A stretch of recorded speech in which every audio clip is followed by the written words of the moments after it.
धर्मांतरण ने हमारे देश और हिंदू समाज को बहुत बड़े खतरे में डाल दिया है। आज ईसाई मिशनरीज अपना काम कर रही हैं, हिंदुओं का धर्म परिवर्तन करके ईसाई बना रही हैं, लोभ, प्रलोभन, डर दिखा करके, पैसे के लालच दिखा करके। उधर इस्लाम अपना काम कर रहा है, लड़कियों को बहला फुसला कर, जैसा आजकल हमेशा हम लोग समाचारों में देख रहे हैं। वहाँ धर्म परिवर्तन जोरों से चल रहा है। बाहर से रोहिंग्या या इस तरह के बाहरी तत्वों को अपने अंदर लिया जा रहा है, जिससे कि हमारे देश की डेमोग्राफिक कंडीशन है, जनसंख्या का जो संतुलन है, बिगाड़ने की स्थिति पैदा कर दी गई है। रीज़न यह है कि सभी लोगों का निगाह हिंदू धर्म पर है, हिंदू समाज पर है, हिंदुओं के ऊपर है कि इन्हीं का धर्म परिवर्तन कराया जाए। और ये बहुत ही सॉफ्ट टारगेट है।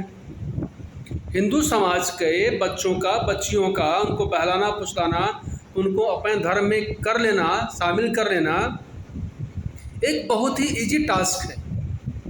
इजी टास्क मैं इसलिए कर रहा हूँ कि क्योंकि इस्लाम में देखिए, जितने भी मुसलमान के बच्चे होंगे वो सभी या तो मदरसे में जाते होंगे शाम को पढ़ने के लिए, या नहीं भी जाते हैं तो उनके घरों में कम से कम जितने भी रिचुअल्स उनके होते हैं उसे परफॉर्म करते हैं बच्चे।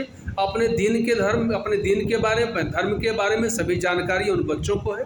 वो बच्चे किसी से भी तर्क वितर्क कर सकते हैं। मस्जिद में जा रहे हैं, मज़ारों में जा रहे हैं, सीख रहे हैं चीज़ों। ईसाइयों में वही कंडीशन है, वही दशा है।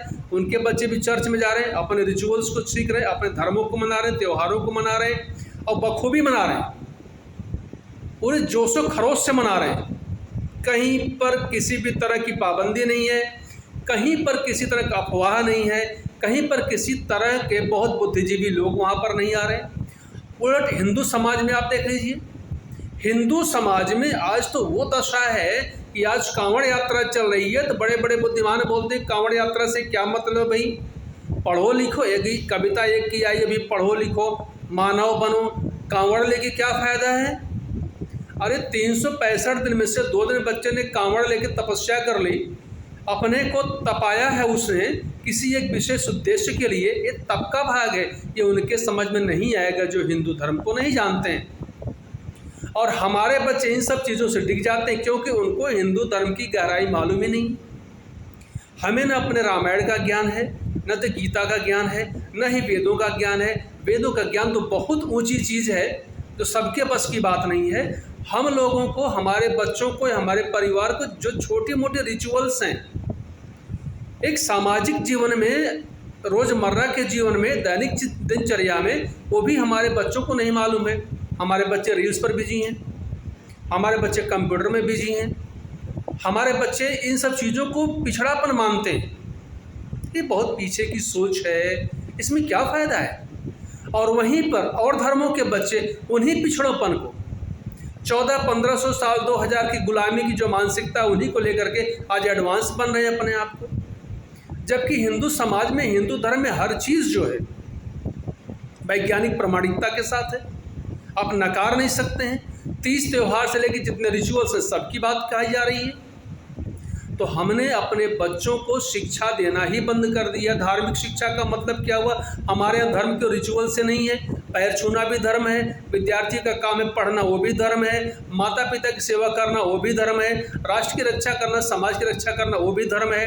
तो धर्म तो एक बहुत बृहद चीज़ है, धर्म की व्याख्या सबके बस की बात नहीं है। हाँ, और इसके बाद भी एक बड़ी मज़ेदार चीज़ हमारे यहाँ है, हमारे यहाँ सब कोई जातियों में बटा हुआ है। अरे फला जाति वाला कर रहा, मैं क्या करूँ, वो कर रहा हूँ, मैं क्या करूँ। भैया सैकड़ों जातियाँ मुसलमानों में भी हैं, इसी तरह जातियाँ ईसाइयों में भी हैं, सब में हैं। लेकिन धर्म के मामले में कोई डिस्कशन नहीं करता है, ना तो किसी का डिस्कशन सुनना चाहता है। अगर आपने डिस्कशन किया तो सरपंच से जुदा होने वाली कहावत आ जाती है और वो कर दिया जाता है। किसी में हिम्मत नहीं माई के लाल में। हमारे यहाँ क्या सबको उंगली उठा रहे हैं, भगवान शंकर को, भगवान को, परम ब्रह्म परमेश्वर के ऊपर उंगली उठाना बड़ा आसान है, सब लोग उठा रहे हैं, तुरंत उठा रहे हैं। अपने घर की चीज़ें देखी नहीं जा रही हैं, संभाली नहीं जा रही। हमारे घर में झांक रहे हैं। इतना बृहद इतिहास, इतना बृहद ज्ञान कहीं पर भी नहीं है, लेकिन हमने अपने परिवार में अपने बच्चों को कुछ भी नहीं दिया। तो हमारे बच्चे दिग्भ्रमित तो नहीं होंगे। अगर कोई भी हमारे बच्चों से छोटी मोटी बातें कर लेता है, उनको बहका देता है, तो बहक जाते हैं, क्योंकि उनको अपने धर्म के बारे में, अपने सनातन सभ्यता के बारे में तनिक भी ज्ञान नहीं है, क्योंकि हमने बताया ही नहीं। धार्मिक होना हमारे लिए सबसे अंतिम चीज़ आती है। हमारे यहाँ कभी कई विद्वान कहेंगे अरे ये सब बकवास चीज़ है, धर्म अफीम है, धर्म फला है, धर्म फला है। भैया धर्म अफीम केवल हिंदू धर्म ही है, बाकी धर्म अफीम नहीं है। उनके लिए उपदेश है, लेक्चर नहीं होता है कि उनके यहाँ भी अफीम है, अफीम मत खाओ भाई। हमने तो जीने का तरीका सिखाया है। धर्मांतरण हमारे लिए इसीलिए हमारे यहाँ हो रहा है, हम लोग सॉफ्ट टारगेट इसलिए धर्मांतरण के बने हुए हैं क्योंकि हम लोगों ने अपने बच्चों को शिक्षा दीक्षा दी ही नहीं अपने धर्म के बारे में, और बच्चों को हम क्या देंगे हमको खुद ही नहीं मालूम भैया। बच्चों को तो हम तब देंगे जब हमको मालूम होगी। मंदिर में जाना शर्म की बात है, रामायण का पाठ करना शर्म की बात है, चुटिया करना शर्म की बात है, टीका लगाना शर्म की बात है, छोटे बच्चे टोपी लगाए चले जाते चर्च में, मंदिर में, शर्म की बात नहीं है। हम एडवांस क्या एडवांस हो रहे हैं भाई। जिस देश ने अपनी सभ्यता संस्कृति भुला दी है, अपने संस्कारों को भुला दिया है, वो देश खत्म, नष्ट।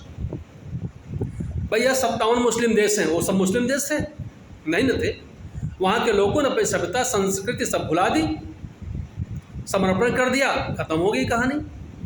वही कंडीशन यहाँ पर भी है, लड़ने की आवश्यकता नहीं है, कम से कम खड़े होने की आवश्यकता है। आज तो आवश्यकता है कि हर गांव में गुरुकुल हो,